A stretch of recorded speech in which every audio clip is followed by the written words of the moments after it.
Assalamualaikum warahmatullahi wabarakatuh. Ensiklopedia Al-Fatih kembali ke hadapan Anda untuk berbagi info Islami. Semoga menginspirasi aktivitas Anda hari ini. Dan jangan lupa klik tombol subscribe dan aktifkan notifikasi tombol lonceng agar tidak tertinggal berita terbaru dari Ensiklopedia Al-Fatih.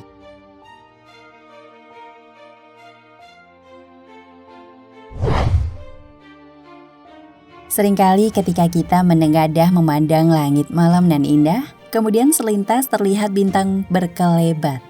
Lalu dengan serta-merta orang-orang pun mengatakan, make a wish atau panjatkan doa. Entah dari mana budaya itu berasal. Seakan-akan ada pretensi bahwa berdoa ketika melihat bintang jatuh itu, doa akan diijabah. Atau bahkan ada unsur kesyirikan di sana. Seakan-akan bintang atau dewa-dewa di langit yang mengabulkan doa. Menurut Google, bintang jatuh itu sebenarnya meteor yang jatuh ke bumi dan ketika bergesekan dengan atmosfer, lalu muncullah ekor cahaya yang indah. Meteor-meteor itu pun kebanyakan hancur total ketika bergesekan dengan atmosfer bumi. Jika melihat mitologi orang-orang terdahulu, menganggap bahwa bintang jatuh berasal dari dunia lain yang membawa keberkahan dan bisa mengabulkan keinginan. Dalam Al-Quran disebutkan, dan sesungguhnya kami telah menciptakan gugusan bintang-bintang di langit. Dan kami telah menghiasi langit itu bagi orang-orang yang memandangnya. Dan kami menjaganya dari tiap-tiap setan yang terkutuk. Kecuali setan yang mencuri-curi berita yang dapat didengar dari malaikat. Lalu dia dikejar oleh semburan api yang terang. Quran Surat Al-Hijr ayat 16 hingga 18. Kata buruj adalah bentuk jamak dari burj, yang dari segi bahasa bermakna istana atau benteng. Ulama memahami dalam arti bintang-bintang atau kumpulan bintang.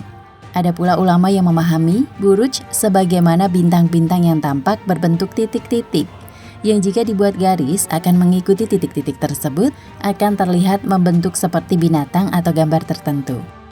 Gugusan bintang itu sebenarnya berada pada jalur peredaran matahari, karena itu dikaitkan dengan rasi bintang yang berjumlah 12 sesuai dengan jumlah bulan dalam satu tahun. Orang masa lampau percaya bahwa bintang-bintang dan benda-benda langit adalah dewa-dewa yang mempunyai pengaruh pada bumi dan isinya.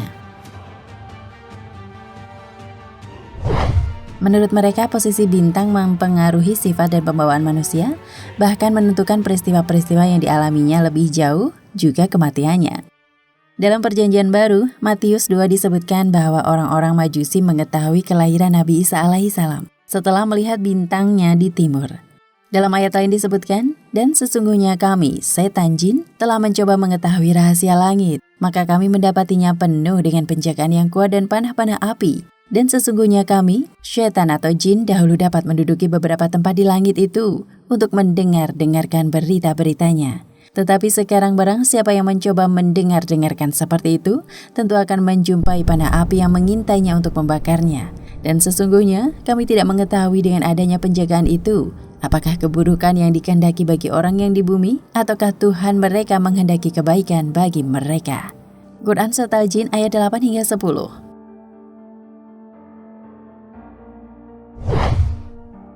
Ayat di atas menerangkan bahwa dahulu sebelum diutus Nabi Muhammad SAW, mereka, para jin, dengan mudah naik ke langit dengan tenang untuk mencuri-curi dengar pembicaraan malaikat. Tetapi kini walaupun masih memiliki kemampuan, upaya mencuri dengar tersebut diusik oleh semburan panah-panah api. Jadi para jin inilah yang mencuri dengar pembicaraan malaikat dan kemudian membocorkannya kepada manusia-manusia peramal, walaupun hanya sepotong-sepotong atau bahkan keliru. Karena seringkali ditambah-tambah atau dibumbui informasi yang setengah-setengah tersebut oleh peramal-peramal. Sebagaimana ayat, apakah akan aku beritakan kepadamu? Kepada siapa setan-setan itu turun? Mereka turun kepada setiap pendusta lagi banyak dosa. Quran Surat Asy-Syu'ara ayat 221 hingga 222.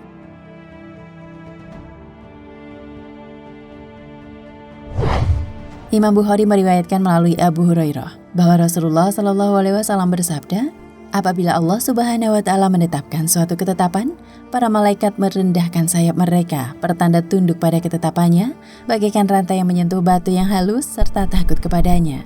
Maka apabila ketakutan mereka telah reda, sebagian mereka bertanya kepada sebagian yang lain, apa yang disampaikan Tuhan?" Maka yang ini menjawab kepada yang bertanya, "Ketika itu para jin yang mencuri-curi pendengaran dalam keadaan seperti ini." Perawi hadis itu menunjukkan tangan kanannya dengan meregangkan jari-jarinya satu di atas yang lain. Ketika itu boleh jadi yang mencuri pendengaran terkena semburan api sehingga membakarnya.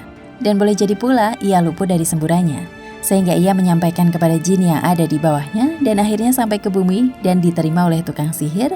Lalu ia berbohong 100 kebohongan dan ia percaya.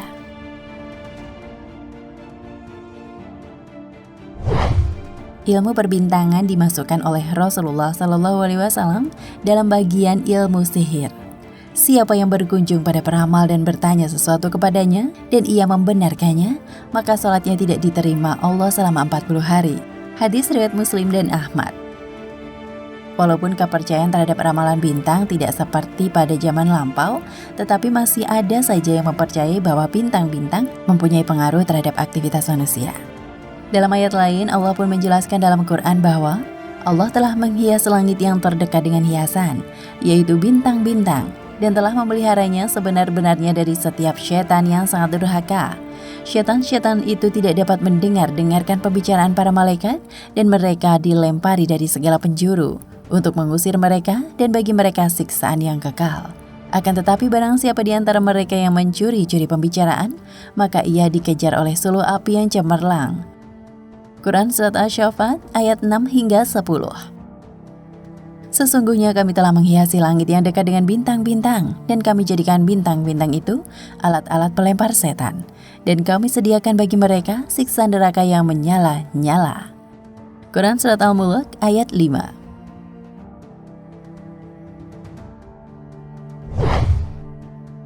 Kata ja'alnaha atau kami menjadikannya dipahami oleh banyak ulama dalam arti menjadikan masabi atau bintang-bintang itu sebagai rujum atau alat-alat untuk melempar. Para ulama juga menduga bahwa kalimat rujuman lisyatin atau alat-alat pelempar yang dimaksud di sini adalah meteor. Karena tidak mungkin bintang-bintang yang sedemikian besar meninggalkan posisinya untuk melontar jin yang mencuri dengar. Ada juga pakar yang mengatakan bahwa lontaran panah api tersebut bukan meteor, tetapi adalah sinar kosmis yang bersumber dari bintang-bintang yang terpencar di alam raya. Kembali pada pembahasan bintang jatuh dalam film romantis yang diceritakan keponakan saya tersebut. Saya tidak tega meluruskan pemahamannya pada saat itu juga, karena mesti akan menjauhkannya dari pemahaman Islam yang akan dianggap menghancurkan mimpi dan kegembiraannya saat itu. Namun saya tetap menunggu momen untuk menyampaikannya. Sampai saat ini semoga keponakan saya, Anda dan kita semua dapat memetik pelajaran dari tulisan ini. Dan semoga kita semua dijauhkan dari unsur-unsur yang dapat membuat kesyirikan kita terhadap Allah Subhanahu wa Ta'ala. Tidaklah lebih baik dari yang berbicara ataupun yang mendengarkan, karena yang lebih baik di sisi Allah adalah yang mengamalkannya. Wallahu a'lam bishawab.